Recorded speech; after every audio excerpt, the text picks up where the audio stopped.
welcome everyone to a brand new Monday here in the Blue Barn Studios on this, the 35th episode of the World Radio League Show. So fantastic to see every one of you. And yes, of course, we are coming to you live from the correct time zone, 2 p.m. Central Time, 2:03 here on this absolutely gorgeous Monday afternoon here in southwestern Missouri. Great to see everyone here. We're going to have one, if not two, guests, co-hosts, if you will, today. So, guys, stick around for that. It's going to be fantastic. It's going to be awesome. Once again, great to see everybody here. We've got tons and tons of you already tuning in, and I'm sure we'll have plenty more before the show's over. So go ahead and shut that music down, guys. It is just great to see everybody here. I don't know what it's like where you are, but here it is. It's the best day we've had for weeks as far as weather goes. It is literally 69 degrees outside. We've got a predicted high of 70. And it's just absolutely fantastic. It's beautiful. It's beautiful. Sunny, sunshine, and snow is pretty much all gone finally. It took a while, but yeah, it's awesome. Great to see some great friends in the chat. And look who just joined us here. Welcome, Catalina. How you doing, Catalina? Hello, everybody. How are you, Andy? I am doing fantastic. How about you? I'm doing fine. Great Monday. That's great. Here. That's great. We're finally getting weather a little bit closer to maybe what you're experiencing. What's it like down there? Exactly. Today, it's a cool day. It's not too hot. Of course, it's not cold here, but it's not too hot. So I love those days. That's awesome. So, like, what's temperature down there? I know you deal in Celsius. So what's temperature down there in Argentina? Let me check right now. How it's right now, it's about 21 Celsius here. That's 69 in freedom units. So here it's 27. 27? Okay. Degrees. So 6 Celsius degrees warmer. So, yeah, you're probably looking at, I would guess you're in probably the upper 70s Fahrenheit. So I can do that calculation, but it'd take me a minute. So, yeah. So what is going on in the world of mugs for map shares and social media and everything on your end, Catalina? How's all that going for you this week? It's going so good. So we announced the latest winners for January for the mugs, and it was amazing how many map shares we had last week. And I'm happy to see the new stats feature that are coming because they're so beautiful. And also today I found out a map. I think it was Peter Chamada. It was one of the winners from last month that he shared the map with all the flags from the different countries. I love that. And so I'm enjoying a lot this project to check all the map shares, the maps customizations. Talks a little bit about your personality too, I think. Yeah, absolutely. That's fantastic. Terry says that every time you announce the winners, you always get his call sign and name wrong. I saw that comment. that was not on purpose. Absolutely. Yeah. Yeah. I had some comments that, oh no, I didn't win the mug. Oh no, I have to wait. No. Just keep sharing. There's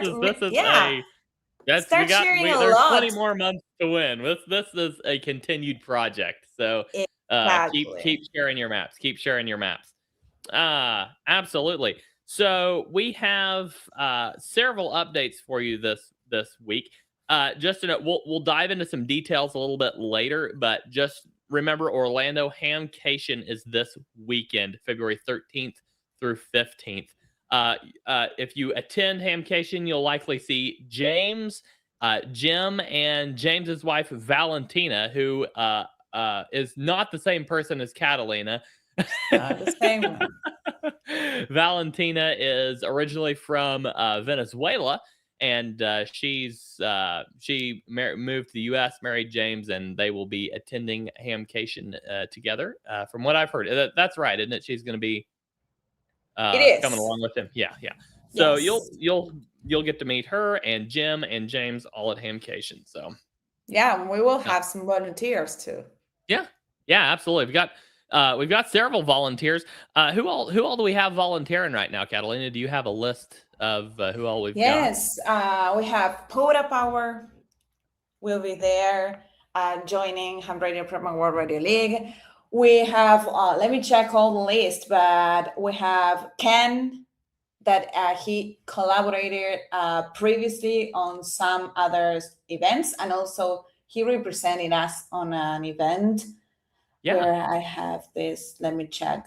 Yeah, absolutely. Ken, and is Mike going to be joining him as well, or is Mike? Mike. Okay, all right. Then we have Renee and Rizal. That they are. Yeah. And nice. Rodney too. James and Jim. Okay. Absolutely. And we do have Catalina, I'm not sure if you can grab this for me and maybe send it to me on Slack or drop it in the chat here, but we do have a sign up form now that if you want to represent us at your local Hamfest, you can fill out a sign up form, and we will we'll contact you and discuss a possible partnership there where you can represent us at your local Hamfest if you want to. So exactly. Yeah, if you could get that link, Catalina, I'll go ahead and start diving into some World Radio League updates this week. We have some awesome stuff going on. We released a new video in collaboration, the Ham Radio Prep and World Radio League channels. That video is a CW activation video. It's part of our Parks on the Air series. So go check that one out. We absolutely, I'm let me just explain what's going on here. So we use a platform called Artlist to source some of our music tracks for some of our videos. Well, somehow our Artlist account, I think it's linked to our Ham Radio Prep social accounts and not to our World Radio League social account. So the track that I always use for our Weekend 90 Seconds keeps getting flagged. So we're going to connect that to our World Radio League social account and be able to use it after that. But until then, we'll skip the Weekend 90 Seconds this week and just go ahead and hit the updates, the main updates, and Weekend 90 Seconds will most likely be back next week. So this week we have added, and this is going to require me to show you from my mobile device here. We have added logbook analytics on the mobile app. So I'm going to grab an activation, a CW activation I did this weekend at Bennett Springs State Park. You can see here's the mobile app with all the new stats listed. And yeah, you can see down there, I worked 26 out of 50 states. Oh, there we go. 26 out of 50 states, 2 DX entities, and you can see all the beautiful information there.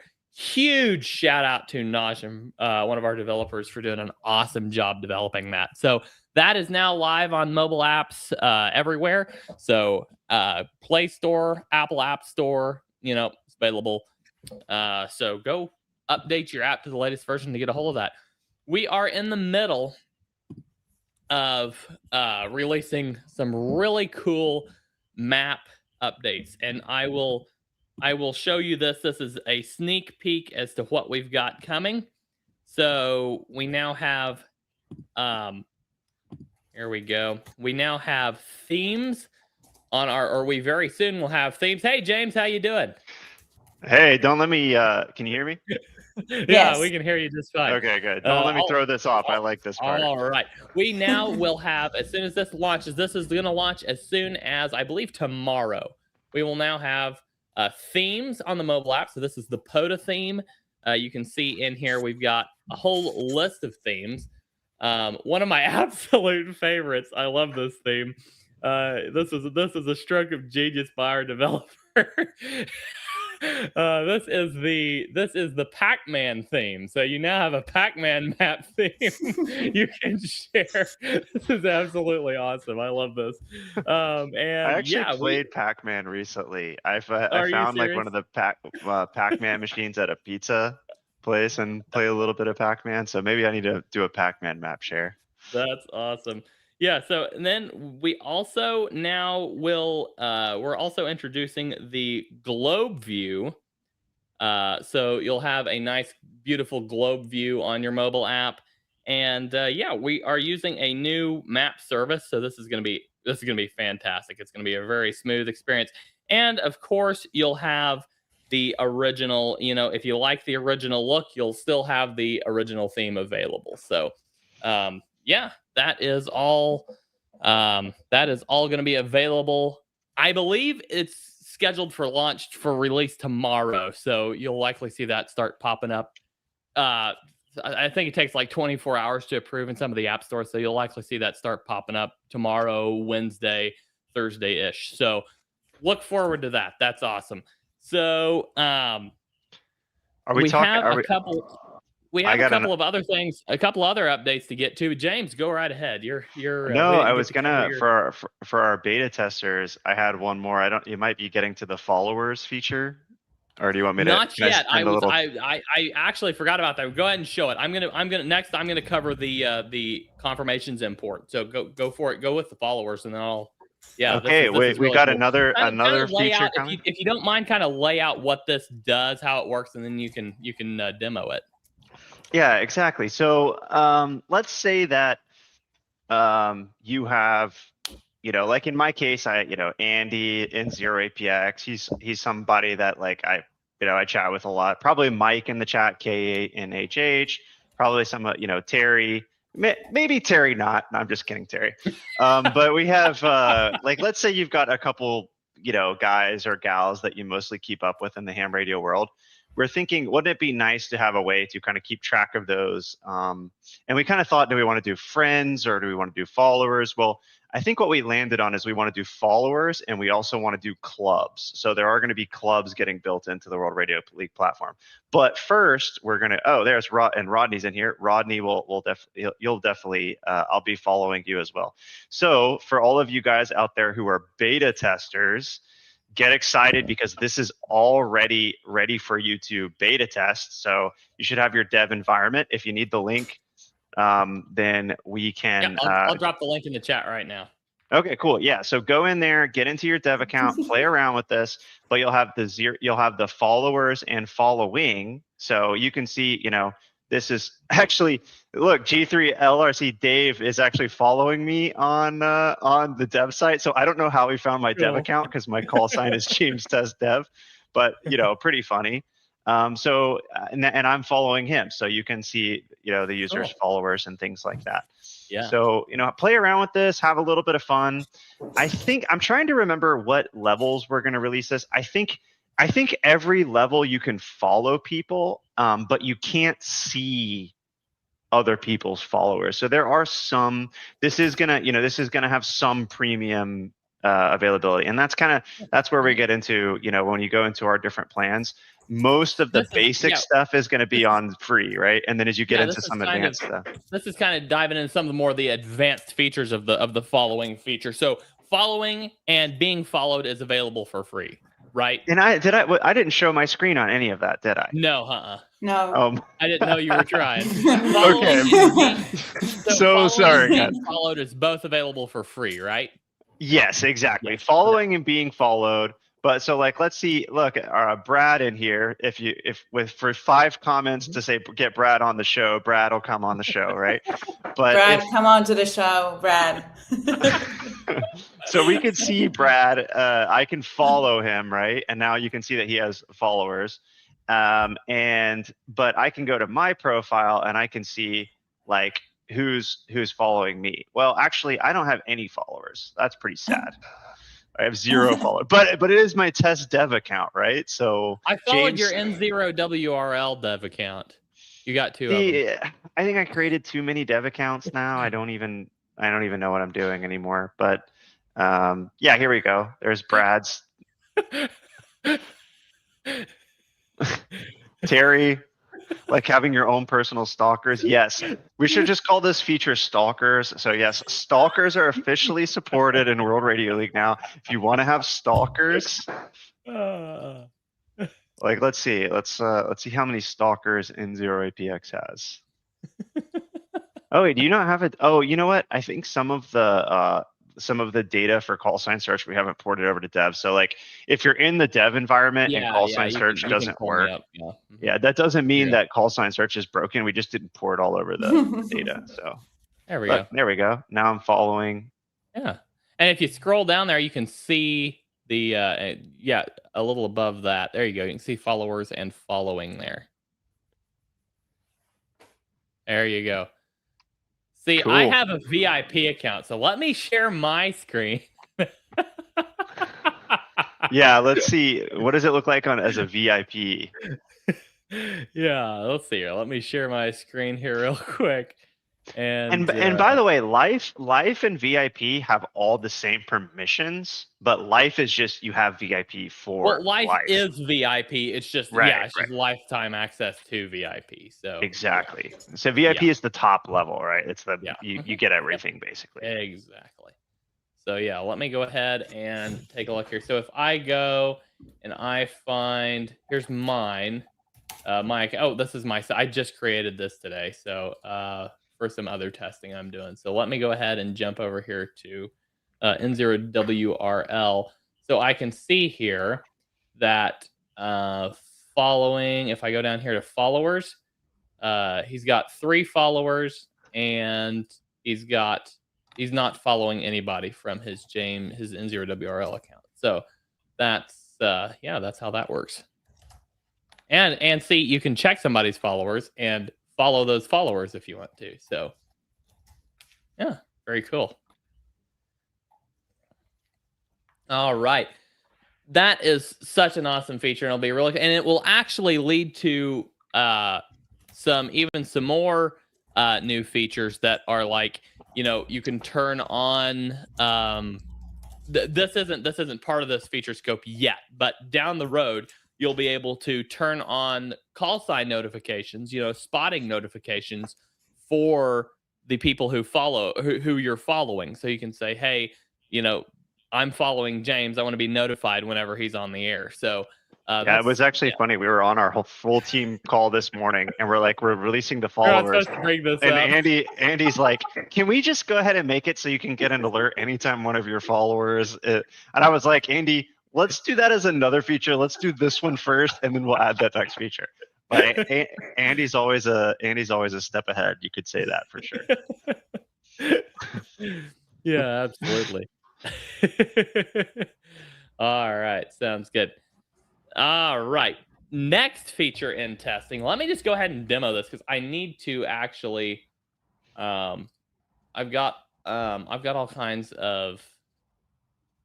Let me sign out here. I've got all kinds of. Oops. There we go. Try that one.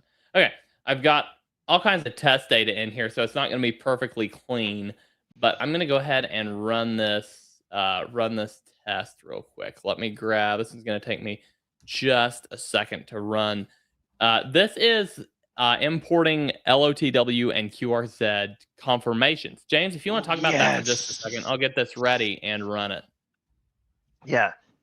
See, we should have actually invited Terry on to talk about this one because this is there's a lot of people that have been asking for it, but I think Terry was the first one to realize how bad we needed it. So get ready because this is going to be a great demo. So as you guys know, QRZ and LOTW integrations are live. There is one pending thing that we still have to do, which is uploading your stuff to LOTW. But other than that, you can import from LOTW and you can import and export to QRZ. So you can keep your QRZ fully synced up.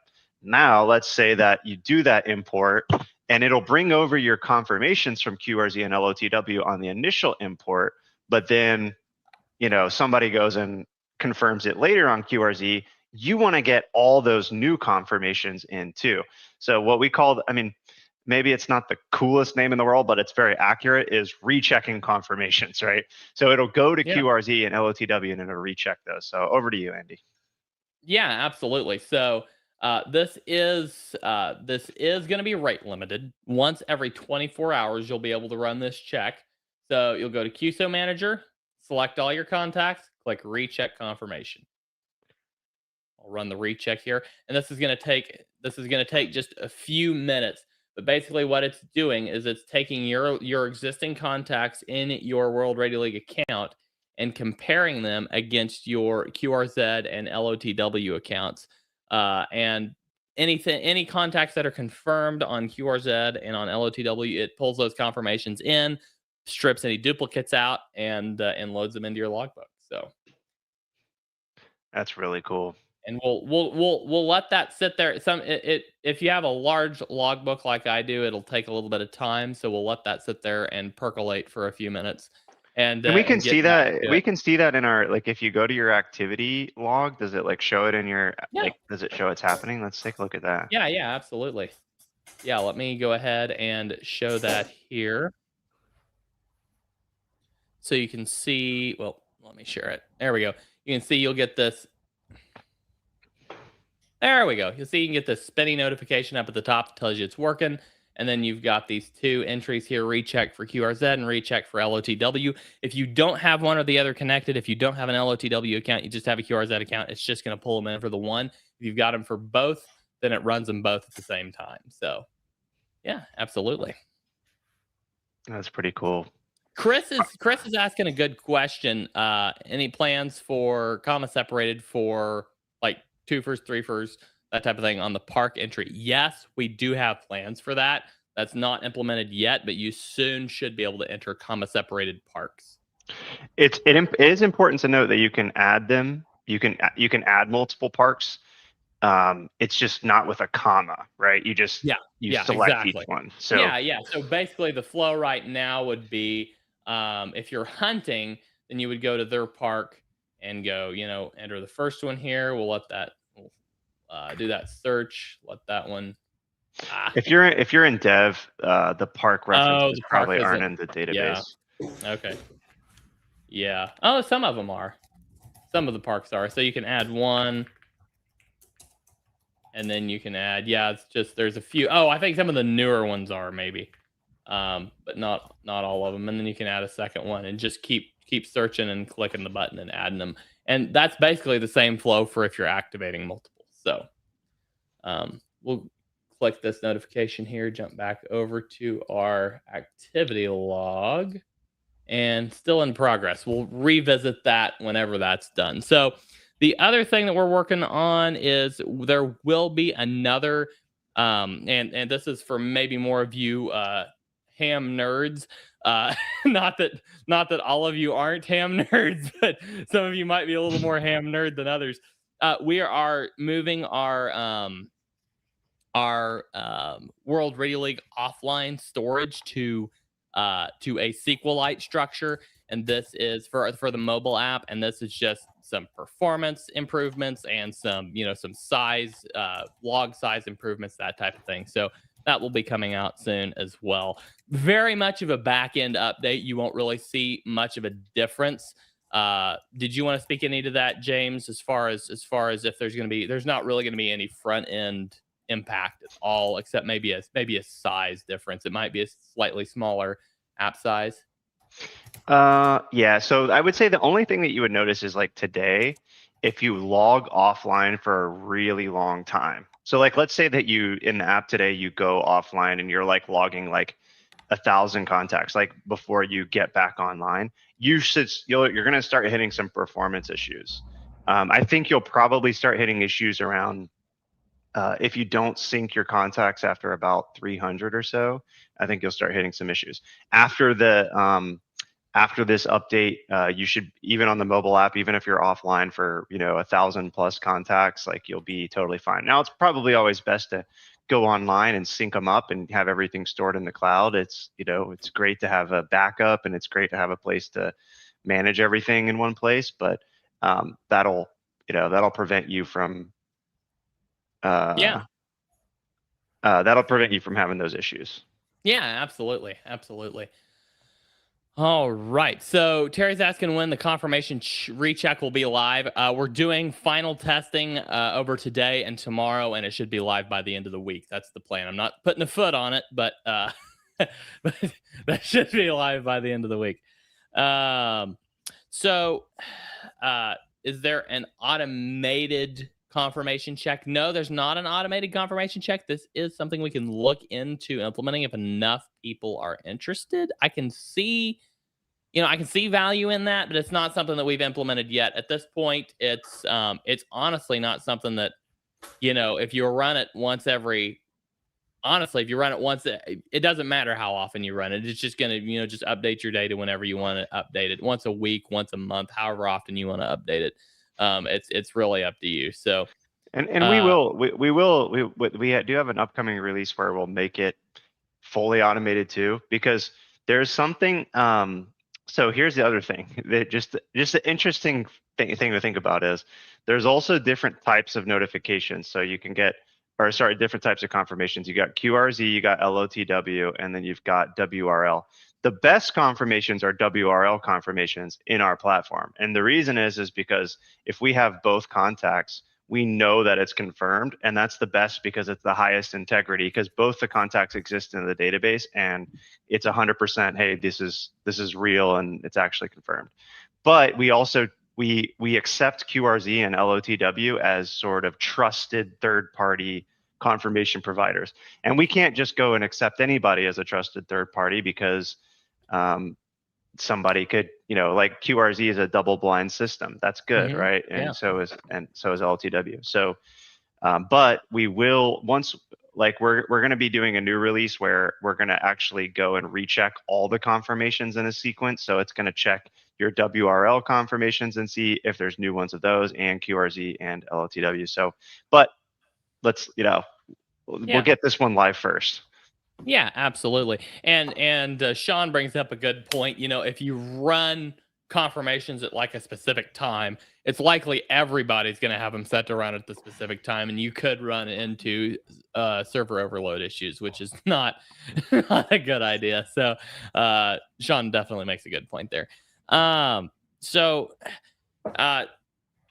upcoming features. Now, this is surely you guys don't want to hear any updates about the desktop app. You're probably sick of hearing that. No, I'm kidding. Development is moving forward this week. Actually, we just discussed this morning, and development is moving forward this week, and got some of those smaller features that we needed knocked out of the way. So we will be advancing this week on development, and we're still targeting this month for a beta release. So be very excited. Anything to add to that, James? I would just say I think we want to make sure we get that beta out in February and and stay on track with that. So I would say the good news is, like, as of this morning, we're in a really good of getting those little features out. So that puts us in having the ability to focus on that. So that's good. Absolutely. And we've got, one developer that's going to be focused on that, 3 other developers that are going to be cranking out other stuff as fast as they can go. And they've got some really good stuff. One thing I didn't even talk about is the 2 things I didn't really talk about today is the Ham Radio Prep app is fixing to see a couple of major upgrades. There's just going to be an overall performance upgrade, a structuring upgrade, updating some stuff there. And then after that, you're going to see a new feature. We've already talked about this. It's not like super secret, is it, James? No, go ahead. Okay. Study streaks are coming to the Ham Radio Prep mobile app. So you'll see study streaks in your Ham Radio Prep app. I'm really excited about that. I'm studying for my amateur extra, but I haven't been keeping up very well. And I think study streaks is just what I need to keep me on track. So I'm really excited about that. So that's coming. And then on the World Radio League side, we also have a map key. We've discussed this for the last week or two, kind of what to look forward to here. But we have a map key coming to the World Radio League app. That means when you go and you share a map, and I'll just demonstrate here. If you go, let me grab this one right here. Grab a map. Oh, they're working on the map on the dev site. Hold on. Let me grab production. There's some map updates on the dev side. So there we go. So if you go and you grab, here's like 2 pod activations I did this past weekend. I grab the map here, I click share map. Then you get down here, you'll have like a fully filled out key. Different pin shapes and pin styles mean different modes, different colors or different bands and pin colors. So that's going to be really fun to see. Yeah, absolutely. Any new features, James, that I've missed that you want to talk about? That's a good question. Let me check. Let me go to the board really quick. I think you hit most of the main ones. We're going to be showing the POTA parks that you've worked on a map, so that'll be really cool if you want to see all the POTA parks. You might have talked about FT4 versus MFSK. That fix is coming. And we talked about followers. Logbook, filter, search, and sort. I know a lot of people, if you go to your logbook screen there, nobody wants to see that. Oh no. No, Sherry, nobody. What were you saying, James? Yeah, if you go to your logbooks screen there, Andy. Yeah. And so we're gonna have more sorting options, a little search bar, and some stuff like that. Because some people, like I was looking at like POTA Powers, like World Radio League, they have so many logbooks, and especially on mobile, it can be really hard to like, really hard to find a logbook sometimes. So that's going to make it really easier to sort them, pin your top ones up at the top and things like that. Yeah. That's what Wyatt's requesting here. And this is kind of interesting, and I'll try to tie it in here. Gamified indoor cycling app has virtual bike shed with digital awards. Let's get creative. Yes, we have a lot of awards coming. In fact, we have this year is the 250th anniversary of the United States as a country. And we will be announcing very soon some details about our America 250 award. So, I'm really excited about putting that together.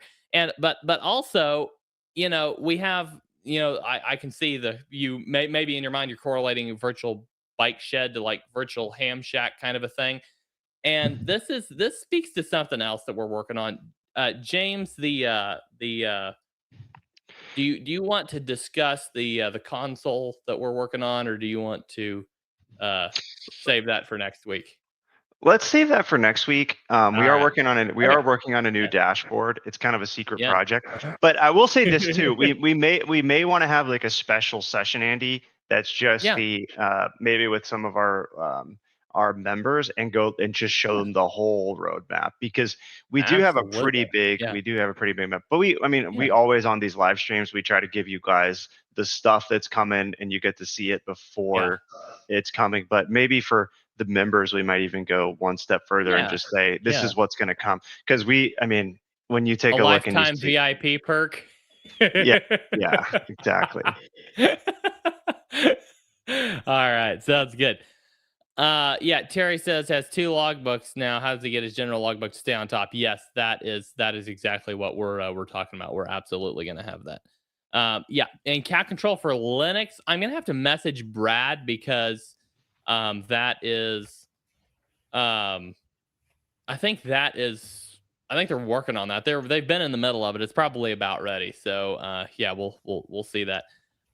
We have had a few bug fixes, and I'll just hit a couple of them here. Hey, Andy, before you continue, I don't want to make you sad, but I have to go. Oh, no. All right. Well, thank you very much, Catalina, for hopping on. Go ahead. Share anything you want to with everybody before you have to leave. Tell them to share their maps or else. Please share your maps. Give like here on this live stream. Follow us on all our social media accounts. And the We most need important about things that 500 more followers on TikTok, and we can yes, stream live over there. So yeah. please, Yeah. please. Also, big And thank you to Catalina. If you guys ever Huge see thank all you. those really Thank you, awesome Catalina. social media posts that go out, that is all made by Catalina. Yeah. And she does Thank an you. absolutely excellent job. If you follow World Radio League on X, on Facebook, on any social media, you can see all the upcoming competitions. Like, I mean, she tries to get all the big contests, right, Type Catalina? thank you, Catalina, in the Yes. chat right now. Type it in the chat so she can see it. Exactly. That's what I do. And Yeah. please, whenever you share your maps, tag World Radio League so I can check all of them. As I always say, I do a review every day, but sometimes it's impossible for me if you don't tag World Radio League to see those maps. And I want to count all your points. So keep on sharing your maps. And that's it, I think. Absolutely. Thank you Thank you very for much, inviting Catalina, me. for showing I up. Thanks, really enjoyed it. Catalina. Come back next week and see us again. Yeah, see you. Bye All bye. right. See you, 73, Catalina. everybody. Thank you. 73. All right. So a couple of bug fixes. Just I will let you know what these were, just in case you were experiencing them. There were a couple of issues. We had our discourse integration, so our community integration. It wasn't updating the subscription level inside the community Ooh, that's a good one. correctly. So yeah, that one's been resolved. There was some mobile. We had one pop up where there was some mobile app contact timestamp syncing issues. That one's been resolved. And then let's see here. I think we had a couple of mapping bugs those have been fixed, and we're good there. So yeah, absolutely. It's been a solid week, a very solid week at World Radio League. So I'm going to hit a couple comments here before we go to break, and then while we're on break, if you have anything you want to ask about or tell us about, drop that in the comments. Adam, there's another vote for pinning his main logbook to the top. Absolutely. Rodney asking about the desktop app.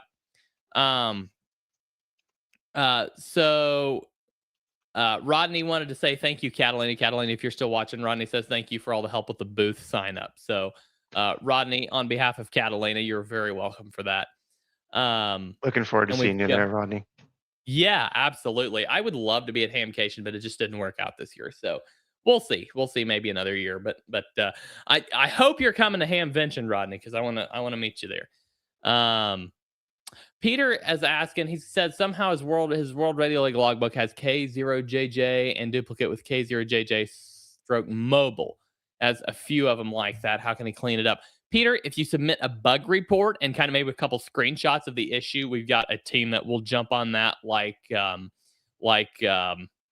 I can't think of a good metaphor that fast, but they'll jump on it very fast and get that taken care of for you. Insert metaphor about insert fantastic metaphor here. Does somebody on this stream have a good metaphor for jumping on something quickly? If you can help us. Yeah, jump on like a bobcat on a rabbit. There we go. Okay, I have an idea. Let me share. I'm going to share this and see if it might be a way to fix it. Yeah. If you go to the let me pull mine down and put yours up there. There we go. Yeah, so if you go to your logbooks, then QSO manager, and then let's see if you can filter for. You can't filter for your call sign. We probably need to add a couple more filters and things there. But let's do columns, and let's do my call sign. And if I put this here, so let's say that you put my call. Oh, there's a bug we need to fix. But we'll get this fixed, and yeah, absolutely. And then you should be able to use QSO manager, because you can go into QSO manager, you can do bulk edit details, and then you can update your call sign for those, or you could find the duplicates and you could just select the duplicates in here and delete them. That would be an option for you. Yeah, absolutely. Joshua, the ham outlaw, says that he's got a new QMX kit. That is really cool. Let me know how that goes, Joshua, because the QRP Labs radios have been very highly interesting me lately, and I would love to know how that goes. So follow up there. That's awesome. And I just wanted to share this because Wyatt Banks got his new vanity call. He said the ham radio prep video breaking down the process was very helpful. That's awesome. James, I think you did that video. So success story here from Wyatt. And his call sign, I love this. WY4TT. That is an epic vanity call. I love that. With your name being Wyatt, that just perfectly fits. So great job nailing a vanity call. So, all right. Levi says we've got to beat the Kenwood mobile release or we will be labeled a unicorn, the mythical creature that doesn't exist. He's talking about the desktop app here. So, absolutely. We're definitely going to have a faster release schedule than that. So, all right. Guys, we are going to go to break. We will be right back, and don't go anywhere because we have tons more stuff to cover today. Before we end the show here we still got another hour and 15 minutes to go. So don't go anywhere. We will be right back after this. Thank you, everybody, and see you on the other side of the break.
Welcome back, everyone. Of you fantastic folks across the fruited plain around the world beneath our beautiful ionosphere. Great to see everyone. Don't forget, Orlando Hamcation is this weekend, February 13th through 15th at the Central Florida Fairgrounds in Expo Park, Orlando, Florida, and use code Orlando10 to get a discount on World Radio League and Ham Radio Prep products. Hey, Jason. We're back. Hello. You're a little hard to hear there. I think you're fading out, but I think you said to use Orlando. Okay, all right. We'll pull the audio up there. Orlando 10, if you didn't catch that, is the discount code for World Radio League and Ham Radio Prep products this week and into the weekend as we work toward Orlando Hamcation. We have a few more comments to cover here. Rodney is asking for a club log integration. James, ooh. I think we've got this on the list, but it's a little ways down the list. Do you kind of have maybe a timeline estimate for this? I will take this comment as a vote for that feature, but I do not have a timeline. Yeah, it's not anything that's in active development, but that's that's right. That's definitely a good call out. Good call out, Rodney. Thank you. Thomas, talking about the desktop app. Everybody remember what beta means. Don't be mean to the devs. That's funny because this is like our internal joke whenever anybody brings up an issue with a bug or something, then we joke about being mean to the devs. So listen to Thomas. Don't be mean to the devs. When are we getting cat control for the QMX? Cat control for the QMX. I'm gonna take this one. I did not realize that it was not functioning, so I'm gonna take this one directly to the developer working on this, and I'll discuss that with him and see what's going on. We use a third-party library for our cat control development, so or for our cat control connections. So great call out there. Thank you very much. We got another vote for Club Blog. Thank Another you, vote for Tom. Club Blog. Okay. Yeah, absolutely. Yeah, perfect. Terry, technically Brad isn't one of the developers, so yeah, you can go ahead and be mean to Brad. No, I'm kidding.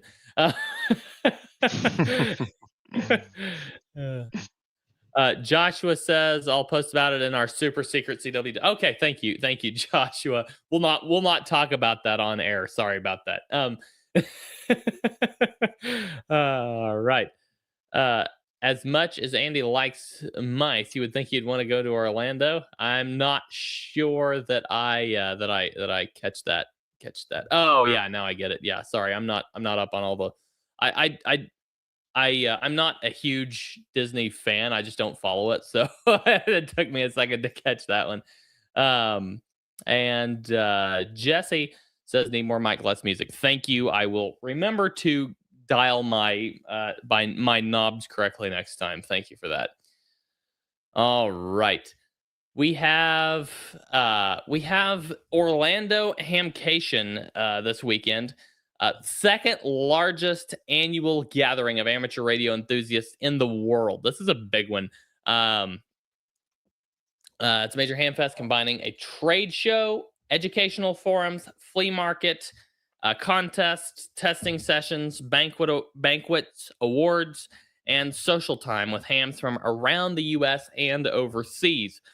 There's a huge list of talks, technical talks, and forums that are going to go on. I'm going to list a few of them here. Definitely not all of them. James, while I'm reading through this, if you want to tag star any comments that you see pop in, feel free to do that, and we'll get to them here in a few minutes. Okay, will do. Florida Oxcom and Stakeholder Forum. That one's going to be this weekend. High performance HF antennas and lightning protection. That one's very interesting. I wouldn't mind to be at that one myself, but alas and alack, I shall not be in attendance. Getting started in QRP. That sounds cool. D-Star digital modes updates. Elecraft K4 updates and Q&A. DX operation contesting and kit building techniques. Arduino microcontroller sessions for radio projects, and dozens of more sessions throughout Friday and Saturday. So go look at that list and see if there's something that you're wanting to go be a part of. James, do you have any of those sessions that you're planning on attending at Hamcation this year? I'll mostly be at the booth, but I'm actually I'm glad you're reading them out because this going to give me some good ideas about what to attend. But I'll share. Yeah. This is some pictures of us from last year. So come see us at our booth. This is the Poda Power, Renee. Renee. There's Jim, as you know. There's us showing off some features. So come and see us. And if you're a founding member, come see us. We'll probably have an extra pin for you. If you studied with Ham Radio Prep, we'll have pins for you, and we'll be giving away some free goodies as always. Do. Stickers, maybe. Stickers, yep. Books. We need to get some. If you guys have seen us before, you'll probably have some of the stickers. So hope by the time Dayton comes around, we'll definitely have some new stuff because we've. Oh, cool. We need to get some new stuff for those of you who already have the stickers. We need to have some. We need to have some more. I know we've got the Morse code sticker, but maybe like a sticker with a Morse code key on it, or we could come up with some cool ideas. That would be a lot of fun. This year, I guess they usually do this at Hamcation. The ARRL will announce the winner of the annual ICOM Dream Station Prize at Hamcation. Hamcation will also, absolutely. Hamcation will also present awards such as the Gordon West Ham Ambassador of the Year, the Carol Perry Educator of the Year, and the new Amateur Radio Hero Award will be presented at Hamcation. There will be an Oxcom 20-hour training and forum. A POTA meetup, Parks on the Air meetup. It's going to happen before the main Hamcation dates, so go check that out. And kit building sessions and some Wow, social this meetups. is so cool. Yeah, Yeah, mhm, that's some going to be social meetups. There's going to be a jam-packed. lot of YouTubers that are going to have meetups, that type of thing. And also expect to have a large swap meet and flea market area. So that's the kind of place that I'm always drawn to, is some of those used equipment areas. But yeah, James, I think you started to say something there. Go ahead. No, but I did drop some comments. You want to get to? You want to? Yeah. Let's grab a couple comments here before we move on to our next story. I'm excited. The kit building sessions, like building Yes. the antennas and stuff. I really love that stuff. Let's see. Yeah. Chris says trying to get one of my clubs to use WRL. Any tips for club users, Andy? Yes, absolutely. So and you did a whole video on this for Winter Field Day, so you might even be able to speak to it even better. You've worked through this, but there is a we've got let me share my screen here so you can kind of see what we're dealing with. If you go to our logbooks page, grab your logbook. Basically, you want to create an account for your club. And then after you've created your account under your club call sign, you can go in here in the logbook and put in the station call sign, which is your club's call sign. So say I'm working with Club AA1RC, and the operator call sign is the club member's personal call sign, just to keep separation there so they can see which contacts they made.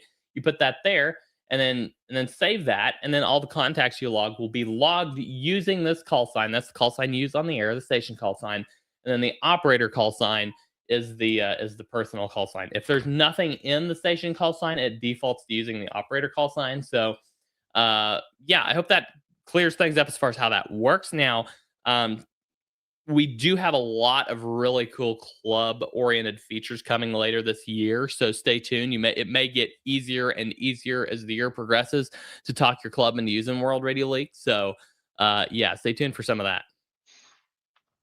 And we got another one. This is kind of related, so I thought it was a good pair of comments. Doing a W1AW activation at the end of the month. How can I log it in WRL? And I feel like the W1AW station, we need a little bit of a explainer on that for the folks, because we have a lot of there's experienced people on the air, but there's also some folks who are maybe newer to ham radio who don't know what the W1AW station is. Yeah.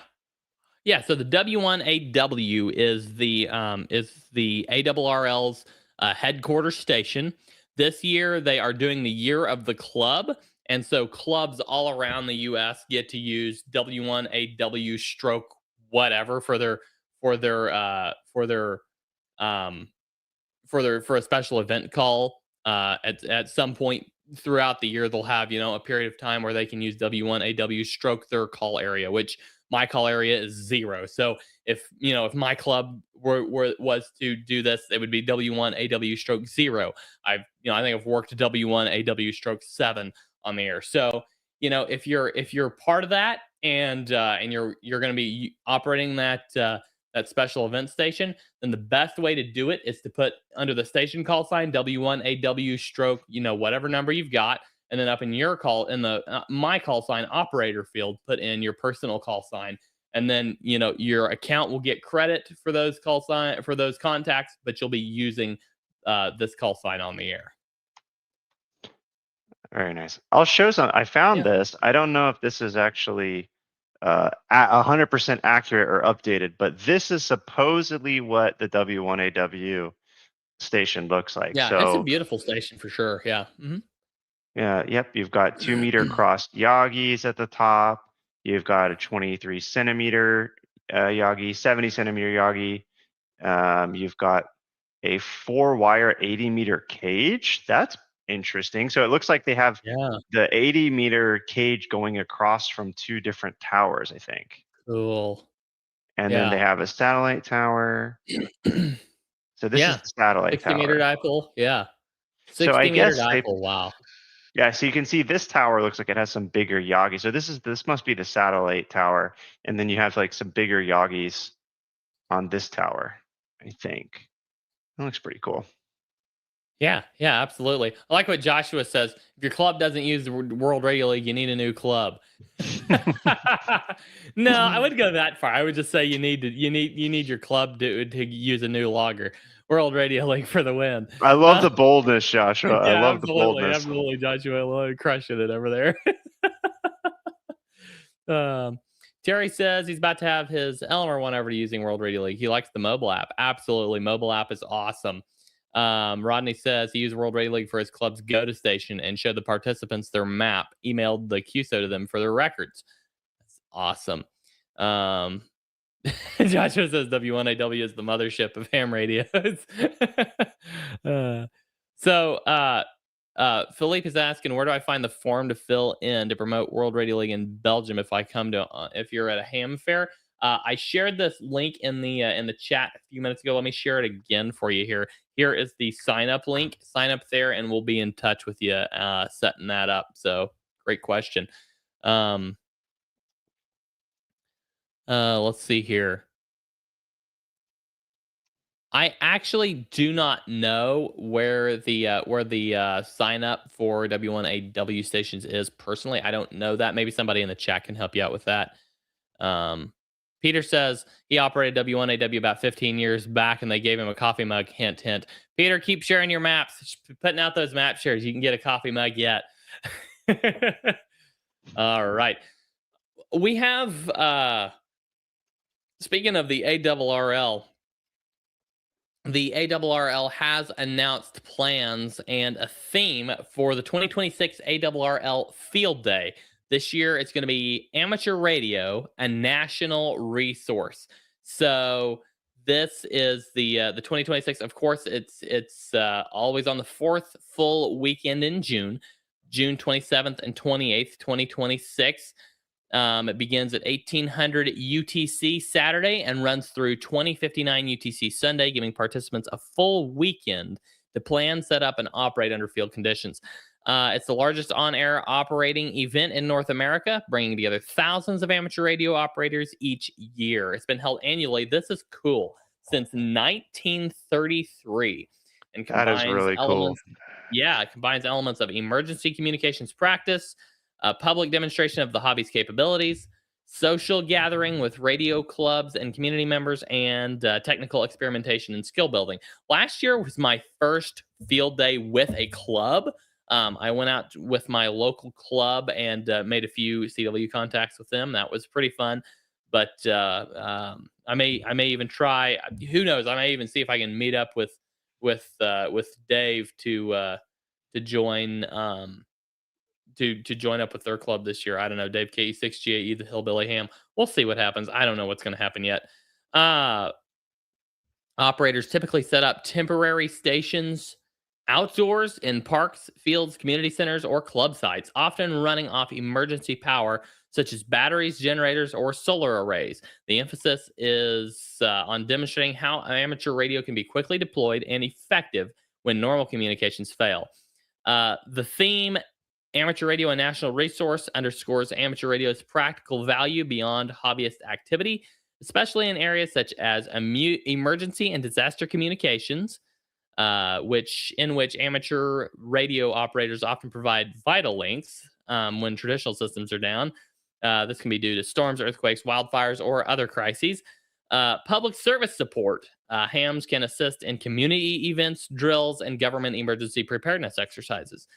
Resilience and self-sufficiency. The theme reinforces how non-commercial volunteer radio communications can serve as a backup resource for public safety officials, local governments, and communities at large. And finally, community outreach. Field Day encourages interaction with local leaders, emergency managers, schools, scout troops, and the public to show how amateur radio operates and why it matters. So, yeah, this Field Day, get out, get on the air, and set up using a whole emergency power setup, and show how it can really be It really can be in circumstances like the hurricane in North Carolina a year or two back. Vital, absolutely vital amateur radio proved to be for their communications. And James, looks like you got the website. You had the website pulled up there. Yeah, I want to show you one more thing too is, of course, all these upcoming contests, always don't forget, you can go over into your contest tab of World Radio League. And actually right now we have the ARRL School Club Roundup that is happening right now. So if you want to come check that out and see. Need to enroll in that one. I want to check that one out. Yeah, it looks like it's going to be going for the next 4 days. ARRL Field Day, of course, during the summer will be there. You've got a bunch of QSO parties coming up. And if the summer field day is anything like winter field day, it's going to be a blowout. You can come back and look back at those numbers from the field day and take a look at the contest results. Such a cool event. Yeah, absolutely. Yeah, for sure. And Dave's back. What are we doing? We are potentially. I may talk to you, Dave, about seeing what your club's got going on for field day. So, and yeah, that's later. That's later this year. So, any word on an event tracker to track things like the Lewis and Clark event? We do have an event. I think we have an event tracker on the road map. James, this is actually one that wouldn't be a bad idea to kind of start leaning heavy into some designs on that one, because that's a big one. That's a really big one. So I would say, and right along that, right along with that is support for DXpeditions. So I think you're going to see special event support and DXpedition support, because it's a special event. It's not really a contest. We want to make sure we treat it a little bit differently. Yeah, for sure. Peter's asking, are we still getting Winter Field Day award badges? Yes, they are coming. Let's check in. Maybe there's something we can preview on that. Ooh, cool. I'll let you pull that up. While you're pulling that up, I'm going to go ahead and show. Peter's asking, how can he map his W1AW contacts? If you go to your logbooks page here and go to QSO map, and then filter by, I think do we have a filter by call sign? James, I don't think we have a filter by call sign on here, which doesn't really make sense to have a filter by call sign because it's only one location. Yeah, we should add it. I didn't think about it. At first, but we should add it, because if you're operating with if you're different hunting call somebody signs, who's like been in multiple parks or something like around, and you want to just find all your contacts with them wherever they've been, that would be kind of a cool addition. Oh, yeah. I didn't even think about that. This is all the locations I hunted, N0 WRL, and that would be kind of cool. Because like I might be doing a Podorov later this year, and it'd be kind of, if somebody hunts my Podorov at all those locations, they could like map it out and show I hunted him here, and I think that's kind of a cool idea. That's I'll add that to our features. I hadn't thought about that. Thanks, Peter. Yeah, absolutely. And also with these W1AW stations that are they're like stations all over the U.S. So that's why, and look at this, W1AW Stroke 4. It was using World Radio League to log their contacts. I think this was maybe even during Winter Field Day. I can't recall for sure, but right around then anyway. And down in Georgia. Down in Georgia, they were using, or was that South Carolina? It's right on the border. It might be in South Carolina. I know it's in South Carolina. Where is that? It's just over the border in South Carolina.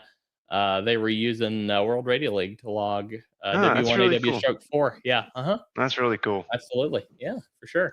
I see you still got your streak going, 71 days. Absolutely. Pretty good. 71 days, 22 weeks. I'm keeping it up. I got a brand new key in the shack, a Morse code key. And this thing has been so much fun. It looks so nice. So cool to use.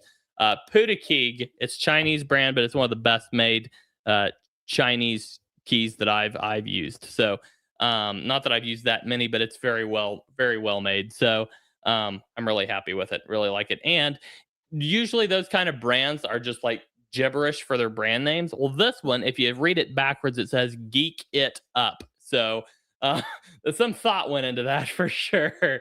And yeah, I really love using this key. It has awesome action on it, and just listen to this. So satisfying just to click the little clicky parts. Are you gonna share some of the stuff you've been working on over on? Ooh, let's hold Maybe I'll that say- for maybe one more week. Yeah. We've Okay, got okay. a really people are gonna start figuring it out. So I'm gonna say this much: we have a really cool ham radio prep project coming, and a companion app that's gonna go with it. And this is really big, really exciting. I'm extraordinarily excited. So I've been doing a ton of work on this app, and I'm very excited. And I know you all are gonna start throwing stuff out in the chat. That's all I'm gonna leave. I'm gonna leave it at that for now, and maybe either next week or the next we can really start diving into it quite a bit. So it's gonna be really big. So all right. What time is it? 3:08 in the real time zone. So we have people talking about their streaks here. Dave is at 31 weeks. Fantastic, Dave. Levi, 133 days, 25 weeks. Show off. Willard W4DGA, 202 days, 35 weeks. Oh, another show off. Then we got Peter, 163 days, 25 weeks.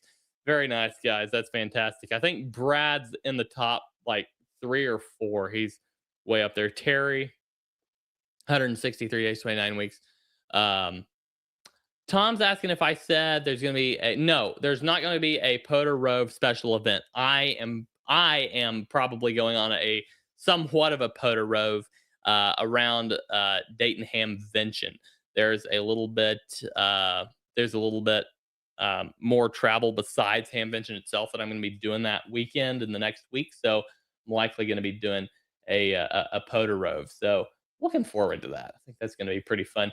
Peter's asking where he ranks. Let's see here. If I go to analytics and streaks, Peter K0PLT.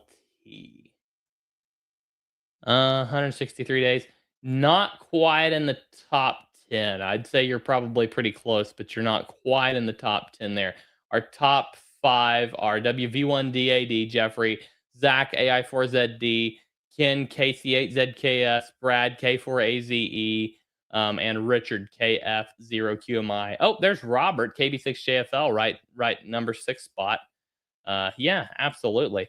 Oh, there's Willard down here, number 8, W4DGA, and Ron and 0XRG, number 10. Great work, guys. Great work. Andy Cowley in the house. Welcome, Andy. Good to see you. I would be happy. I just want to I want a year of weekly streaks. If I can do 52 weeks, that's for me personally, that's a good goal. Yeah, that's a solid goal. That's a solid now, goal.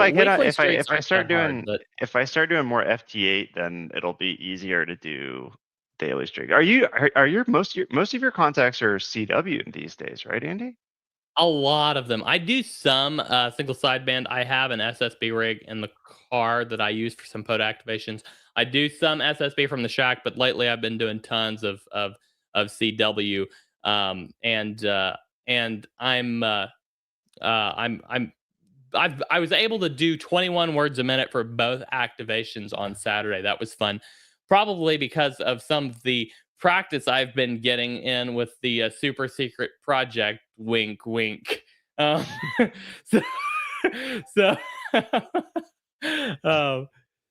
Peter K0PLT is asking how he can get above number 10.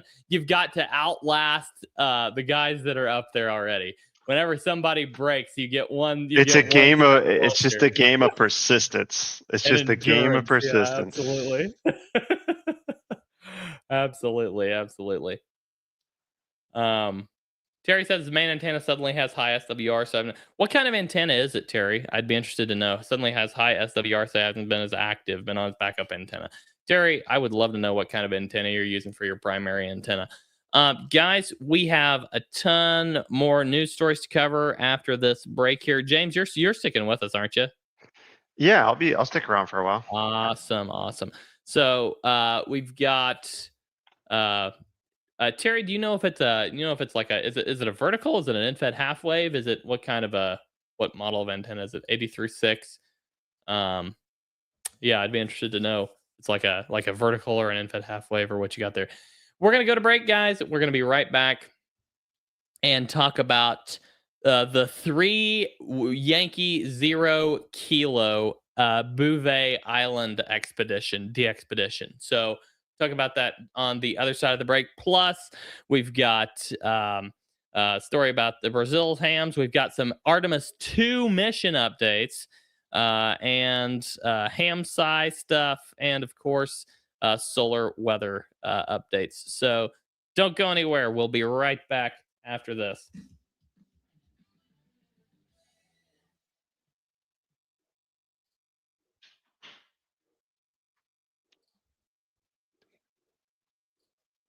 Are you ready to ditch that 90s ham radio logging software and upgrade to something from this century? Well, now you can. Welcome to a brand new era of software in ham radio, World Radio League.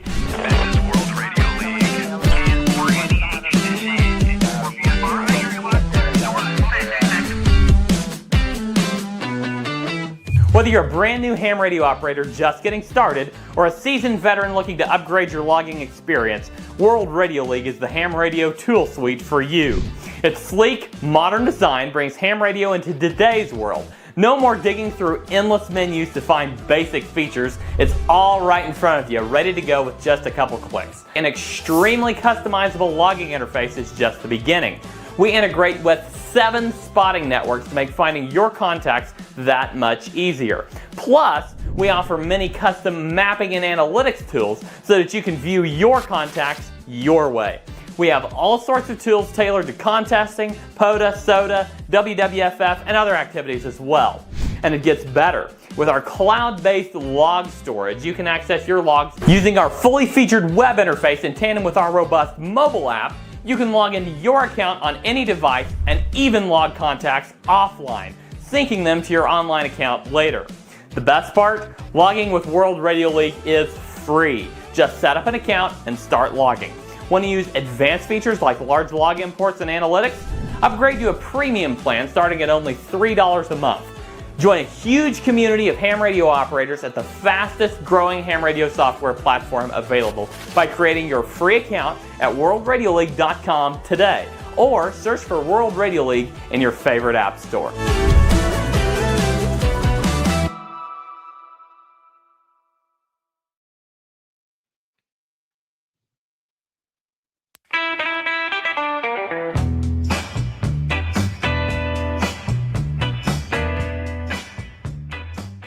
We are back from break. Welcome back, everyone, to the third half of the show. We are in hour 2 of the fastest 2 hours in ham radio. Talking about Bouvet Island. 3 Yankee 0 Kilo. Sorry, James, let me get you pulled up on the screen there. There we go. Hopefully my audio sounded a little bit better this time. Oh, Larry, we were just talking about the ARRL School Club Roundup. Larry, NA4DX, welcome in. Yeah, sharing the information you got about it in the chat, Larry. We can talk about that in a little bit if we have time yet. But and yeah, here a little extra shout out to Larry. He actually is currently in first place on that. So awesome. You go into the ARRL school, the live scoreboard here within WRL. There's Larry right there. And pretty soon we'll have follow, but you can check out some of the stats. Even if you're not participating in a contest, checking the scoreboard is always kind of a fun way to play around, and you can go and check out their profiles as well. So thanks for being a founding member, Larry. Thank you, Larry. Yeah. Premium. Founding member number 3030. Wow. We're running out of founding member numbers, guys. They won't be around forever. That's very true. I think we've got it capped at 5,000, and we've got tens of thousands of members, and I don't know. Do you know how many founding members we've got? Let's take a look. As of right now, there are 1,649 left out of 5,000. Left out of 5,000. So Very we're, cool. you So, know, yeah, we're closing in fast. on the final 20%. Yeah, those. absolutely. It's that kind of a growth curve that just the longer it goes, the faster it accelerates. So you'd be better off to act quickly. Yeah. Oh, we got Levi, life member number 12 here. Ron's number 129. Larry says he ended the British Columbia QSO party in first place. Nice. Fantastic. All right. So Bouvet Island de-expedition 3 Yankee 0 Kilo has been delayed. It's been postponed for about 2 weeks. James, I've got a link in the show notes for that if you want to pull that up and put it on screen. The 3 Yankee 0 Kilo de-expedition scheduled to depart from Cape Town, South Africa and activate Bouvet Island in February 2026 has been delayed by approximately 2 weeks. The primary reason for postponement is additional maintenance required on the expedition's sailing vessel. Vessel must be fully prepared, and these things cost so much money. If you look at their donation goal there, I think it's like what $1.7 million that they were trying to raise. Yeah, it's absolutely insane. And literally, I was on several months back. I was on a live stream where it was Josh from Ham Shack TV interviewed one of the guys behind this expedition, and this is like I think it's like you have a what is it a 5% chance of it's like you got a 95% chance of making it back, but they reserve a 5% chance of it's possible that you might not make it back from this thing. So these are like extraordinarily dangerous missions, and cost literally well over $1 million, well over nearly $2 million. It's absolutely insane. So they said that the primary reason is the additional maintenance that's required on the vessel, and unforeseen circumstances surfaced during final preparations, specifically issues with the sailing vessel that needed extra maintenance work to be safe for journey in the Southern Ocean.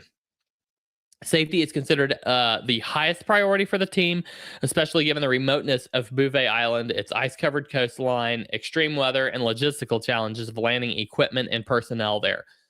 The overall operating plans and strategy have not changed. The team still expects to launch the de-expedition once the vessel is ready. The de-expedition has been in the works for several years, with detailed logistics, sponsorships, and specialized gear already in place. Bouvet Island is known in the ham radio world as one of the rarest and most difficult DXCC entities to activate. It is a remote Norwegian territory in the South Atlantic Ocean, largely covered by ice, typically ranked extremely high on most wanted lists because so few operators have been able to make contacts from there before, and very harsh sea and weather conditions that demand robust vessels and meticulous safety planning. Did you guys see? I just want to show that really quick so you can see this little island. Yeah. Okay. If I zoom out, I can't zoom out very far, or it just disappears from the map completely on Google Maps. Absolutely. But that's where it is. Watching from South Africa, heading over there, it's quite the mission. It's if you start looking into the logistics of getting there, it's crazy.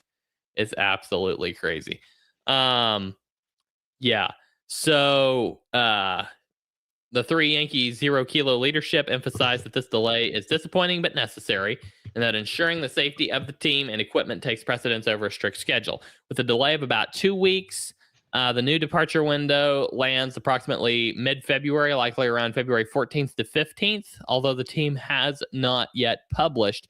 So we could be looking at this weekend, maybe later on. There's no official date yet. Revised date. Original planned departure was February 1st from Cape Town. There was an announced approximate 2-week delay. So we're likely looking at maybe this weekend or next week for that launch. And we are still waiting for official confirmation on that. So we'll see what happens. But yeah, I mean, this is absolutely crazy. I mean, this is taking your hobby to the absolute next level. Literally spending 1.7 million dollars to do this. I mean, I love the fact that these guys are able to do this. Personally, I would spend 1.7 million dollars on something completely different, but the fact that they get to do this is so cool. It's absolutely awesome. And Terry Bailey says, I have a wife. I operated ham dangerously too. Yes.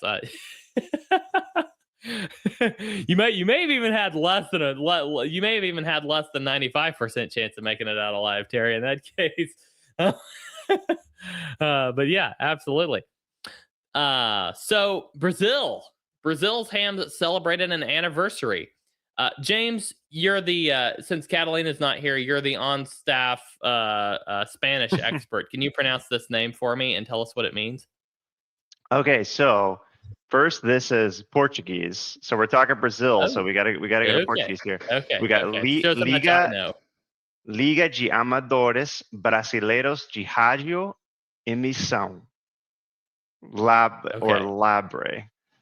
And what's that mean? The League of Brazilian. I mean, radio emission. I don't know, it sounds like maybe like the Brazilian ARRL, I think. Yeah, basically. So this is the National Let's just say Amateur that. Radio Let's just make Organization of Brazil. They're marking their 92nd anniversary. Labre represents Brazilian radio amateurs and has been active since 1934, when it was formed by unifying earlier amateur radio groups in the country. To commemorate the anniversary, Brazilian Hams arranged a unique SSTV event. This is really cool. Using an orbiting CubeSat. Dates of the SSTV transmissions, February 6th through 9th. The 9th is today, so that may still be taking place. I'm not sure exactly the time today that was scheduled for. So the satellite used was UMKA-1, also known as RS-40S, a small Russian CubeSat with amateur radio capabilities. Downlink frequency 437.625. The mode and schedule is Robot 36 SSTV images sent approximately every 3 minutes, and there is a certificate available from them for any operator worldwide who successfully receives and decodes one of the images. They're eligible for their special event certificate recognizing their participation in the anniversary activity. This type of satellite SSTV event, it combines space-based operation with an on-air event. So this doesn't happen very often, these on-air events that use satellites. So this is really cool. And SSTV. I mean, the fact that they're combining all three is extraordinarily cool. They're combining SSTV, satellite operation, and a special event. So I really like this idea. This is a really cool idea. And in addition to the SSTV satellite activity, Labre and affiliated operators in Brazil also put a series of special anniversary call signs on the air through February 1st through March 1st, 2026. Over 28 special call signs representing different regions of Brazil were activated. So yeah, this on-air activity invited global ham participation and served to promote fellowship, cultural exchange, and technical engagement among the amateur radio community. This is really cool. What say you, James? I love this. I mean, so it's interesting. Yeah, I haven't heard of the satellite you said they're using before, the UMKA-1 or RS-40. Yes, I have heard of that. Then I think that's maybe the more common one, but that is really, really cool. Learned something new today, Andy. Thank you. Yeah, absolutely. So Dave says that on another stream on Saturday, two of the people on the Bouvet Island expedition said they were leaving for the Cape in Africa on Wednesday. So they're headed down on Wednesday to the Cape, and they're probably shipping out this weekend, is my guess. This weekend or early next week. So we'll probably see a Bouvet go on the air maybe mid next week. In fact, it'd be really cool. I'm excited about that. I hope I can work them. I can't remember if I've ever gotten Bouvet or not. let me check my log here. 3 Yankees 0. Let's see here. 3 Yankees 0. I have not gotten Bouvet in the log yet. So I think Bouvet was actually on the air like right after I got my first 10-meter rig. They were like operating on 10 meters, and I didn't know what operating split was, so I couldn't work them. But yeah, and it was like a 10-watt rig anyway. So everybody was just blasting over the top of me. So hopefully we can get them in the log this time around. I'm really excited about that. But yeah, absolutely. Go work some of those Brazil stations and get one of the Brazil special event calls on the log. And I did find a link to the post on that I'll drop as well if you want to get some of those contacts. Cool. And it looks like they do have some stuff in English on the page. And then Very also nice. in my case, it looks like Google Chrome will actually translate the page for you too, which is pretty helpful. Google Chrome's good about that. All right, Artemis 2. This is something we talked about last week. They were scheduled to launch last week, but kind of, you could say, as expected, they did not. That was their earliest launch window. They almost never launch on their earliest launch window, like almost ever. So James has a couple of things to pull up here. This Artemis 2 tracker. This is at artemistracker.com, and we may have a couple other trackers we get a hold of later. But yeah, this is really cool. They've got it scheduled now, targeting around March 6th through 9th and March 11th. Those are their launch windows, with additional backup opportunities in early and late April. April 1st, April 3rd through 6th, and April 30th. So it just seems wrong to launch on April 1st. I feel like that's just not the right day to do it. But anyway, yeah. So this is really cool. Now this is a shift from the earlier February launch plans due to pre-launch issues and testing discoveries. I'll kind of explain what some of that was. And James, don't pull up the other link yet. I'll let you know when we get there to that other link there that I have in the notes. So the primary cause of the delay from early February to March is the outcome of a pre-launch wet dress rehearsal test at Kennedy Space Center. That did take place a week or two ago. During the wet dress rehearsal, a key full fueling exercise, they actually loaded up with the cryogenic propellants anyway, so they detected a liquid hydrogen leak in the fueling interface and some other system issues. This isn't that uncommon, but it's something they want to. It was severe enough that they wanted to deal with it. They decided to roll back the launch window to allow data review, repairs, and another wet dress rehearsal before moving forward with a launch attempt. Technicians have already begun replacing seals and components where hydrogen concentrations were higher than expected, and are analyzing those parts to determine the best fixes ahead of the next test. Now, I heard in some cases, I heard from some sources, I did not confirm this, but I did hear that the cold weather, the unnaturally cold weather for Florida could have had something to do with some of those seals having issues. So that's a possibility, but not nothing confirmed there. NASA has selected 34 global volunteer tracking stations and organizations to help observe communications and radio signals from the Orion spacecraft. James, if you can go ahead and pull up that other link if you want to. So this is the first crewed flight around the moon in the Artemis program. This initiative expands on a successful tracking effort during Artemis 1 in 2022, where volunteers, including amateur stations, provided valuable passive tracking data, supplemented NASA's main communications network. Data these volunteers collect, such as one-way Doppler measurements, will be analyzed by NASA to help evaluate tracking capabilities beyond government systems and support commercial-first ecosystem for future deep space missions. NASA's Near Space Network and Deep Space Network will remain the primary tracking and communications backbone. The volunteers will help provide additional observational data by receiving signals transmitted by Orion during its approximately 10-day trip around the moon and back. Volunteers transmit or upload their tracking data to NASA using standardized data formats and interfaces developed by NASA's SCAN, or Space Communications and Navigation Program. And I'll just call out this quote too. I think this really sums up why ham radio is so important in this. And Kevin Coggin says, this isn't about tracking one mission, but about building a resilient public-private ecosystem that will support the golden age of innovation and exploration. So that, I mean, you're hearing it from the NASA Deputy Associate Administrator here saying that having, regular citizens and the public being able to receive this type of information is critical. So that's really cool. Yeah, absolutely. They say that this collaboration helps NASA understand how wider ground assets, including academic, commercial, nonprofit, and amateur radio stations, might one day augment or complement official tracking networks for future lunar and Mars missions. If you scroll down there to some of those participants, you can find the full list of participants right there. There's government participants, commercial participants, individual participants, and academic participants, and even some nonprofits. So you can see there. Oh, look, now, Argentina.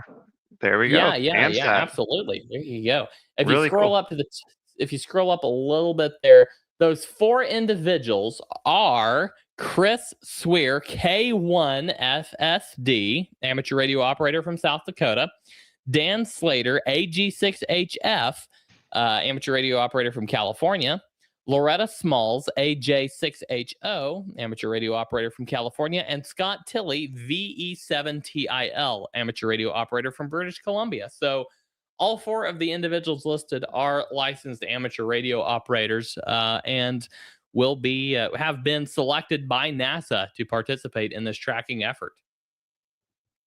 So really, really cool to see NASA actually extending that hand of collaboration with the amateur radio community. I really like to see that myself.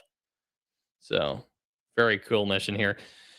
This opportunity marks a rare instance where licensed amateur radio operators are formally invited to participate in tracking a crewed deep space mission, not just satellite or ISS operations.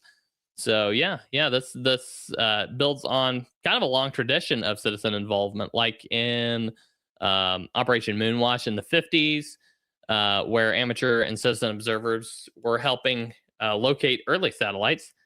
And it also leverages there's a lot of just general radio and communications knowledge in the amateur radio community, and they really are leaning into leveraging that, which is really cool. I'm really excited about this. I don't know if I don't have the equipment to receive those signals myself yet, and I don't think I'll have it in time for Artemis 2, but I'm really excited to see kind of how this partnership goes and grows here. Yeah, absolutely. James, what about you? You going to be receiving any of the signals? I guess I probably should. Do you have the equipment. Yeah, you do have the 2 gigahertz equipment. No, I don't have 2 gigahertz equipment. Are they not doing? Is everything they're doing on 2 gigahertz? I think so. Yeah, I think it's somewhere around 2 gigahertz. Okay, that's the what's the ICOM radio that came out about 2 years ago? That would be the perfect radio for this. I think did they do a microwave radio? I want to say they did. If they did, I want to say Jim has one. I think it's the 905. I believe this is what I'm thinking of. Let me see if I can pull this up. No, this is yes. Yeah, this is it. Yes. Is it? Yeah, this is it. Yes. So this I saw, they came out with this, I believe, about 2 years ago. They officially launched this. So this would be exactly the type of equipment that would be perfect for this. My wallet is already screaming. Nope, I'm not gonna do it. As much as I would like to. All right. So very cool. If you have a 905, you have a beautiful opportunity to use it. So also, oh yes, SDR receiver. I've got an RTL SDR dongle. I could set up an antenna. I just don't have all the motorized tracking equipment, but I have an RTL SDR dongle. I may have to see if I can DIY some sort of a tracking unit. Yeah, Ooh, good idea, John. That is, I totally slipped my mind there. That is so cool. And a I think lot I even more talked about affordable. that, like in one of the last 2 live streams. What did you say, I James? said, and a lot more affordable. Very much more affordable. That's like, yeah, you're talking the $2,600 radio versus a $35 dongle. So yeah, absolutely. So this is another kind of sciencey related ham radio story that came out this week. Registration opened for the 2026 HamSci workshop. HamSci workshop is an event that's focused on science and citizen contributions to ionospheric research through ham radio. So HamSci 2026 is the 9th annual ham radio science citizen investigation workshop, or HamSci. And the dates are March 14th through 15th, 2026. It's going to be located in Central Connecticut State University, and in New Britain, Connecticut, with additional activities at ARRL headquarters in Newington. The theme for this year's workshop is Discovering Science Through Ham Radio, emphasizing how amateur radio activities contribute to scientific discovery, especially in ionospheric science, propagation studies, space weather research, and citizen science sensor networks. Registration is now open. Options include a full weekend pass, which is both days plus meals and banquet, single day passes, and individual tickets, Saturday or Sunday only. Virtual attendance option is expected to be announced closer to the event for those unable to attend in person. The workshop is designed to be accessible and engaging for a wide range of participants, from seasoned researchers to hams simply curious about radio science and the ionosphere. So, James, have you ever been involved with any HamSci? Anything with HamSci? Is this something you're familiar with at all? I'm familiar with it, but I've Yeah. never participated. I know they've done a lot of stuff with Whisper. Okay, cool. If you've, And they did. They also were heavily involved in doing some cool experiments during the solar eclipse in, was it 2024 when that took place? Yeah. Okay, And that's the one. they were I heavily remember involved that. in Yeah, that. Yeah. Mhm. they were heavily involved in this. Yeah. Exactly. Not that they were heavily involved in the solar eclipse. They were heavily Yeah, involved in doing some we're not going to go down the experiments. conspiracy route here. HamSci caused the solar eclipse or something like that. But they were heavily involved in taking measurements about the Controlling solar us all. through the Whisper WSPR. Yeah, absolutely. So if you are planning on attending a HamSci 2026, expect 50 plus poster and oral presentations covering topics such as ionospheric effects during geomagnetic storms and solar events, propagation sensing techniques using amateur radio networks, advances in personal space weather stations, that's cool, and distributed observation systems, and meteor scatter propagation and remote sensing, and modeling and analysis of propagation data and space weather impacts. So that's some of the presentations you're likely to see. Invited tutorials and sessions. Organizers have included invited tutorials designed to benefit both newcomers and experienced participants. Sessions will address scientific techniques, research results, and best practices in designing experiments and collecting data with radio technologies. There'll be some social and networking events, a Saturday banquet with keynote speaker, often a notable figure in science and citizen science. Social networking opportunities for attendees to share ideas and form collaborations. There are expected to be tours of ARRL facilities, including the ARRL Lab, W1HQ Radio Lab, and operating time from historic stations like W1AW.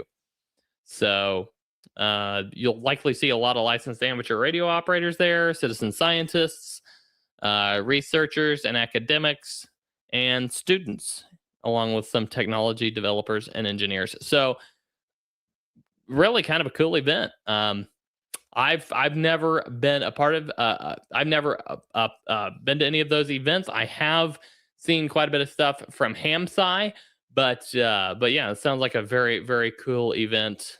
Very much an amateur radio, super nerd kind of a situation. Well said. Thank you. All right. So you may have seen some reports about the X 8.3, switching topics here. You may have seen some reports about the X 8.3 solar flare this week. This was a major solar event. So it was, I believe it was on Sunday that this occurred. The sun's active region AR 4366 produced a series of intense flares, including an X 8.3 class event. This is the largest event of 2026 so far. This flare was part of a burst of high activity. There were a lot of M class and X class flares that occurred, making AR 4366 one of the most prolific active regions of the current solar cycle. So as far as Earth impact, these kind of flares emit extreme UV and X-ray radiation. This can rapidly enhance ionization in the Earth's dayside ionosphere, leading to minor to moderate HF radio blackouts and degraded propagation, especially on the daylight side of the planet. Agencies such as ISRO did issue warnings about possible radio blackouts and navigation disruptions. So this was a concern. This did affect conditions a little bit, but it didn't seem to have too major of effect. The geomagnetic effects were that the flares were associated with at least one coronal mass ejection. So this did glance Earth's magnetosphere and caused minor geomagnetic storming when the CME's magnetic cloud passed by. The minor storming was sufficient to produce unsettled HF conditions and elevated aurora chances during the peak days, which are February 5th and 6th. That was, here today's the 9th. So that would have been Probably Thursday, Friday, I think. Thursday, Friday area, yeah. So as far as ham radio is concerned, it did increase ionospheric delayer absorption, which can reduce HF propagation quality. And the CME grazed Earth and produced minor geomagnetic storm levels. If this had been like a full-on just crunch with Earth, like some of these have been, it would have been probably a major blackout. But the effects now are pretty much diminished. But there were some unsettled conditions midweek that you probably saw. That was the cause of that. So, yeah. Kind of, I started seeing these X 8.3 warnings pop up, and I'm like, what is going on? But thankfully, it did not hit us just dead on. So, yeah, absolutely. All right.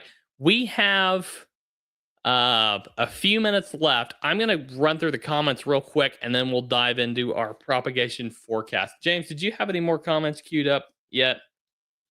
I did not queue any up for you. I was slacking on my queue up. I was over here reading on atmosphere levels on the side. Oh, did you come across anything interesting there we should cover? Well, I mean, I think for those of you who just want kind of a recap, I think this is kind of cool of the different atmospheric levels and how they're used in ham radio. So the D layer, which only exists during the day, right? So you think about changing conditions, that absorbs the lower HF frequencies, right? So that's why you have differences in the different bands. Now the Yeah. E layer, so I believe what you can get is a charged up E layer, and that can cause the sporadic E, where you get like long distance VHF, UHF. But here we go is the F layer, which is the primary, our sort of primary target for DX. Long So that's distance. 200 to 400. And then the troposphere, which is pretty cool. This would be really something to have some fun with, is try to like check the like tropospheric propagation and try to see if you can get tropospheric ducting, see if you can get some long distance contacts on VHF or UHF over the troposphere too. Yeah, absolutely. Very cool. Colin says the Australian Space Weather Forecasting Center website is great. I'm going to have to look that up. Thanks, Colin. I'm going to grab that and note that because I want to look that up. That's really cool. Great information. But yeah, this is, if you want some really, really detailed information, go watch Tamitha Skov over on Space Weather Woman YouTube channel. Actually, I think her channel is just called Tamitha Skov. I can't remember for sure. SKOV. TAMITHA SKOV. Very she's very good at what she does, as far as she has a very, very deep understanding of the solar conditions, and does a very good job of walking through every detail. So absolutely. Yeah, I think we did have a comment up here from Larry. World Radio League. So does WRL logging calculate points in a contest based on the respective contest rules? So this is something that we're working on, Larry. And we did have calculation for Winter Field Day 2025 and 2026, and we're working on an engine that will expand that out to every contest. So yeah, we're really, really excited about that. All right. Tony says he's late to the chat. Can we start over? Yeah, actually, sure. let's do it again. Take it from the top. All right, guys. Let's go ahead and go through our next 8 days of propagation forecast, starting with today. Today, Monday, February 9th. Quiet and stable. The flux around 145 to 150. A index around 5, the KP around 2. No disturbance drivers are indicated. 20 and 17 are going to be very reliable. 15 worth checking around midday. 40 and 80 are going to be clean after dark. Tuesday, February 10th, is going to be quiet. Flux around 145, A around 5, and KP around 2. The SWPC outlook still remains quiet. It's going to be just winter HF conditions. 20 and 17 are going to be solid and steady. There's going to be some short 15-meter openings possible in the late morning, early afternoon. Low bands, again, strong at night. Wednesday, February 11th, flux remaining around 145, A around 5, and KP around 2. No coronal hole or CME influence is expected. Another predictable day, 20 meters and 17 meters solid, 15 marginal. So yeah, just another textbook day.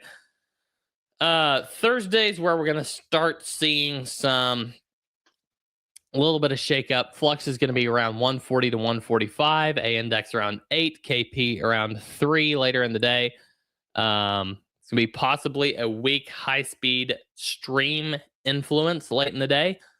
Most of the day is going to be good, but the late day polar paths may show some flutter. Mid latitude 20 meters is going to stay solid. Friday, February 13th, flux around 140, A around 10 to 12, KP bumping up to around 3 to 4. Minor recurrent geomagnetic activity, not a storm, just some activity. 20 meters is going to stay solid. 17 is going to be usable, but a little bit shorter. 15 meters, probably a little unreliable. 40 is going to be fine for regional and night operations. Saturday, February 14th, Valentine's Day. And by the way, guys, this is your last warning. Make sure you're prepared gentlemen, for Valentine's Day. You must be prepared Very true. in advance. So that is Saturday. This coming Saturday is Valentine's Don't Day. say nobody told you. Don't say nobody Don't told say you. nobody You told forgot you. You about heard it Valentine's. straight from me. If you forget and your wife beats you up, it's your own fault. I told you. So Saturday, February 14th will be it will be unsettled, but it's gonna be trending a little bit better. Flux around 140, A index 8 to 10, KP back down to right around the 3 area. Geomagnetic effects are gonna ease throughout the day. And 20 meter is going to improve as the day progresses. 17 is going to return around midday, and the low bands will settle after sunset. Sunday, February 15th, will be quiet. Baseline with the flux around 140, A around 5, KP around 2. Reliable HF across the board that day. I mean, 2017 solid, 15 solid. At least worth checking. 40 and 80 are going to be fantastic at night. So Sunday's going to be a good day. And once again, next Monday, no new drivers indicated. Flux at 140, A at 5, KP at 2. Stable and predictable. 20 meters, 17, 15, all pretty solid. Low bands are going to be good at night. So guys, this week is actually looking great. It's looking like it's going to be a good week. If you're wanting to get out and do some POTA on the 2 weekends, the 2 ends of the week are just great. The worst ability is going to be Friday, the 13th. So it's going to be just a little unsettled, not a storm. The best overall HF Monday through Wednesday, the 9th through 11th, and Sunday and Monday, the 15th and 16th. The best nights for the low bands are going to be the same, the 9th through 11th, the 15th and 16th, and the high bands are going to be just pretty marginal, 15 and 10. I would say, yeah, probably your midday times is when it's going to be. They're going to be really good. Mid to late morning, early afternoon, really solid. So, looking forward to another textbook week. So, should be great propagation this week. Yeah, absolutely. James, any final comments from you before we wrap it for the day?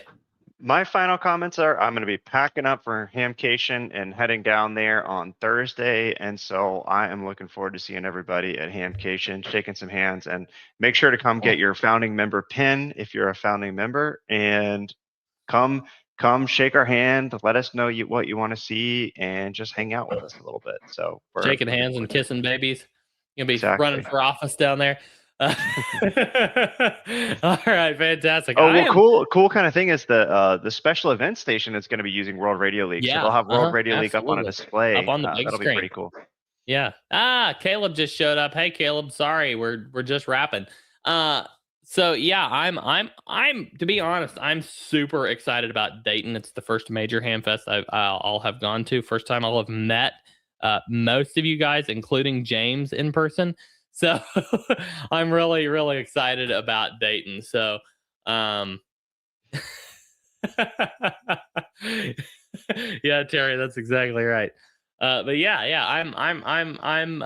I'm really looking forward to it. So, Dave asking how he gets his founding member pin. Dave, I'll see if I can get my hands on one and get it to you at one of the Hamfests we go to or something.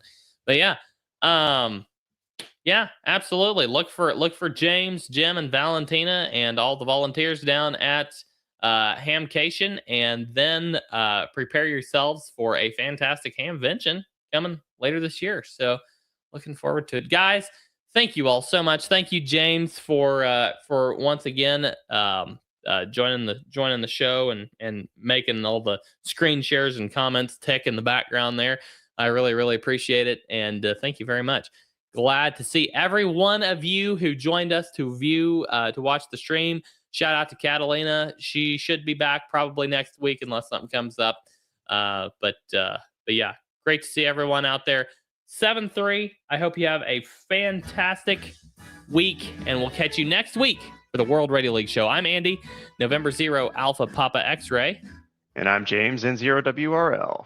We're saying 73, and we're clear. Dead.